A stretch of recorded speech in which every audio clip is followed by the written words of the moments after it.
Shalom Bapak Ibu semua. Saat ini kita ada di khotbah minggu bersama Boksu Willy.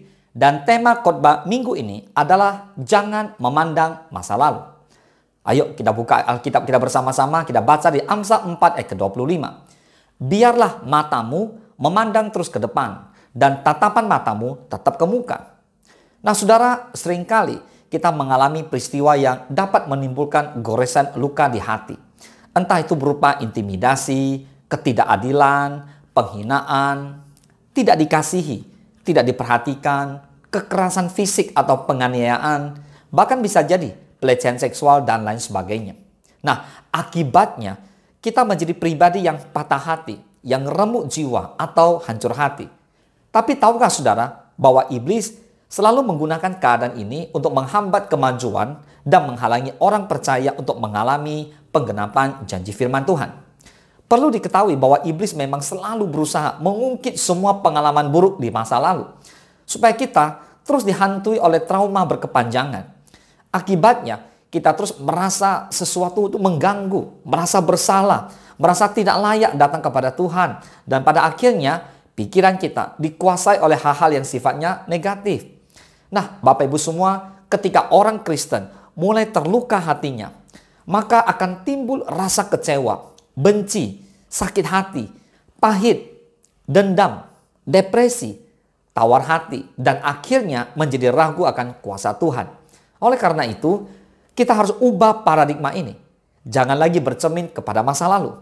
Maka saudara harus tetap fokus ke masa depan. Karena tujuan kita hidup adalah untuk ke depan. Tidak boleh lagi balik ke masa lalu. Tuhan tidak pernah melihat seperti apa masa lalumu. Namun akhir dari segalanya, hasil yang kita inginkan adalah perjalanan yang dimana kita tempuh bersama dengan Dia. Boleh katakan amin. Nah, saudara harus tahu bahwa masa lalu tidak akan pernah membuat kamu keluar sebagai seorang pemenang. Di Filipi 3 ayat 7 berkata demikian. Tetapi apa yang dahulu merupakan keuntungan bagiku, sekarang kuanggap rugi karena Kristus. Bapak Ibu, kita bisa melihat mengapa Paulus mengatakan seperti itu. Dulu sesuatu yang saya anggap untung, sekarang kuanggap rugi loh karena Kristus. Mengapa? Karena dulu saya bekerja, saya melakukan segala sesuatu pada waktu itu belum mengenal Kristus. Tapi sekarang, walaupun harus menderita, tapi aku percaya, aku mengenal Kristus, aku disertai oleh Kristus, bahkan aku diberkati oleh Tuhan kita Yesus Kristus. Ada amin. Setiap orang pasti memiliki peristiwa di masa lalu, apakah yang baik ataupun yang buruk. Tetapi yang terpenting bukanlah soal seberapa buruknya masa lalu kita, namun kita harus dapat melupakan kejadian di masa lalu yang dapat membelenggu hidup kita. Dan kita juga harus berani melangkah menuju masa depan, sebab Tuhan sudah menyediakan yang terbaik buat saudara dan saya.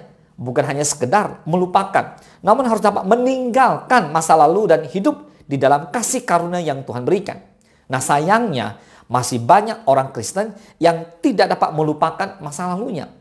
Sehingga mengakibatkan dalam kehidupan ini mereka punya perasaan-perasaan seperti minder, pesimis, ataupun tidak memiliki tujuan hidup ini. Nah, Bapak Ibu semua, jangan pernah membiarkan hidup kita dikuasai oleh masa lalu. Buanglah segala pikiran negatif dan isilah diri kita dengan hal-hal yang positif. Sebab Tuhan memiliki rencana serta tujuan yang indah bagi kita semua. Katakan amin.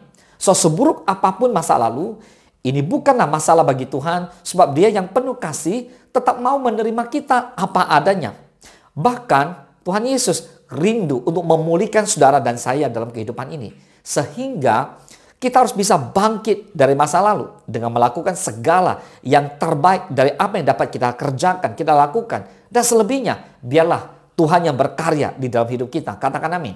Untuk itu, dalam hidup ini kita perlu berfokus pada Tuhan sebagai sumber kehidupan dan tidak terpengaruh oleh masa lalu kita. Seperti tertulis di Filipi 3 ke 7 bahwa karena yang dulu kita anggap sebagai keuntungan dan saat ini kita anggap sampah. Mengapa? Sebab pengenalan kita kepada Kristus, Yesus Tuhan kita jauh lebih mulia daripada semuanya. So ambillah komitmen untuk meninggalkan semua hal yang tidak baik di masa lalu. Buang semua.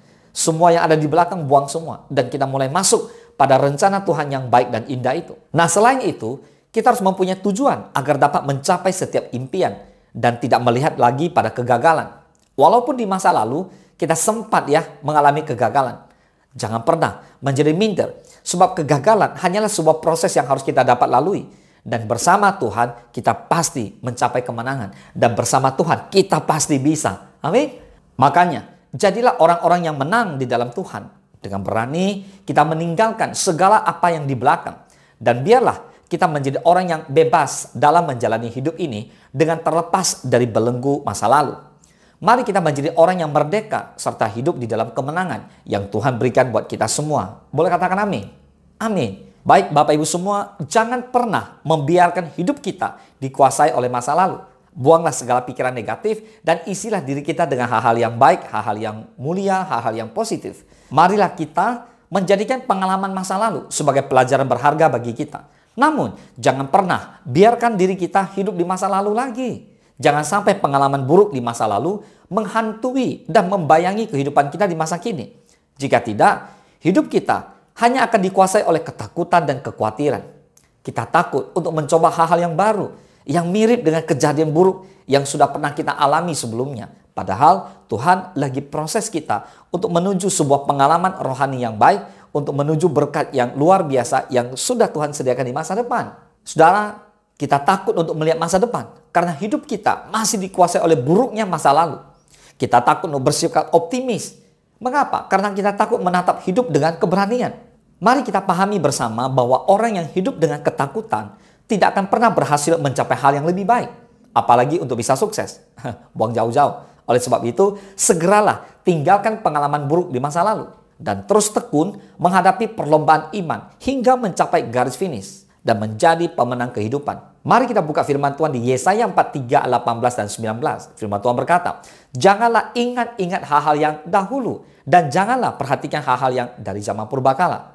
Lihat, aku hendak membuat sesuatu yang baru, yang sekarang sudah tumbuh. Belumkah kamu mengetahuinya? Ya, aku hendak membuat jalan di padang gurun dan sungai-sungai di padang belantara. Katakan amin. Firman Tuhan ini dengan tegas mengatakan jangan ingat masa lalu karena semuanya percuma. Kita tidak bisa kembali ke masa itu lagi dan mengubah keadaan. Rasa penyesalan yang ada juga menjadi sia-sia. Saudara, kita punya Bapa yang mau bertanggung jawab terhadap kehidupan kita. Di mana Bapa kita mau bertanggung jawab hal apapun yang kita alami di masa lalu. Tuhan Yesus sanggup untuk mengubahkan kehidupan kita. Menghapus rasa takut dan kecewa kita. Nah, di ayat ini Tuhan berkata, tidakkah kau lihat? Tuhan Yesus secara aktif memberikan dirinya untuk menolong kehidupan kita. So, jangan izinkan masa lalu yang buruk itu membuat kita tidak bisa melihat kebaikannya Tuhan. Padahal Tuhan sudah sediakan hal yang baru, yang jauh lebih baik. Tuhan Yesus memberkati kehidupan kita berlimpah-limpah ke depannya. Tuhan menggunakan ilustrasi padang gurun. Tuhan Yesus mengatakan bahwa Dia akan memberikan jalan di padang gurun. Artinya, suatu keadaan di mana kita tidak punya jalan keluar, tapi Tuhan berikan jalan keluar.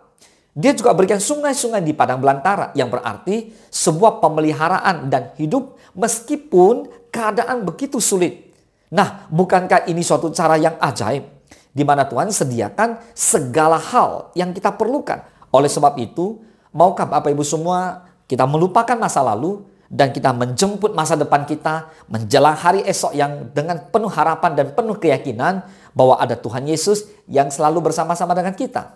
Mari, jangan memandang masa lalu. Masa depan tidak ditentukan oleh masa lalu, melainkan oleh masa kini yang dipimpin oleh Kristus, di mana Tuhan berikan Roh Kudus kepada kita ketika kita melakukan kebenaran, ketika kita menabur, maka suatu hari kita akan menuai dengan bersuka cita. Boleh katakan amin? Mari kita bersatu dalam doa. Bapa di dalam surga, terima kasih Tuhan. Kami bersyukur hari ini boleh belajar untuk jangan memandang masa lalu. Yang lalu biarlah berlalu. Kami mau fokus ke depan. Karena masa lalu kami tidak menentukan masa depan kami. Kami punya Roh Kudus. Mari Bapa, terus penuhi setiap kami yang mengikuti khotbah minggu ini dengan kekuatan-kekuatan yang baru agar kami sanggup menghadapi apa yang harus kami hadapi di masa kini. Karena yang menentukan adalah apa yang kami tabur hari ini, kami akan menuai ke depannya. Oleh sebab itu, kami sambut masa depan yang penuh pengharapan bersama dengan Kristus Yesus Tuhan.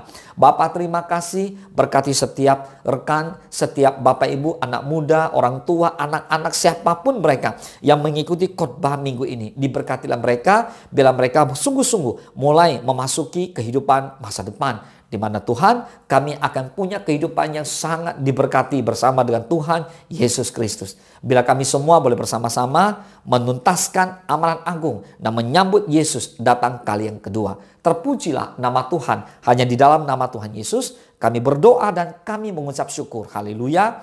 Mari bersama-sama kita katakan amin. Selamat hari Minggu. Tuhan Yesus memberkati.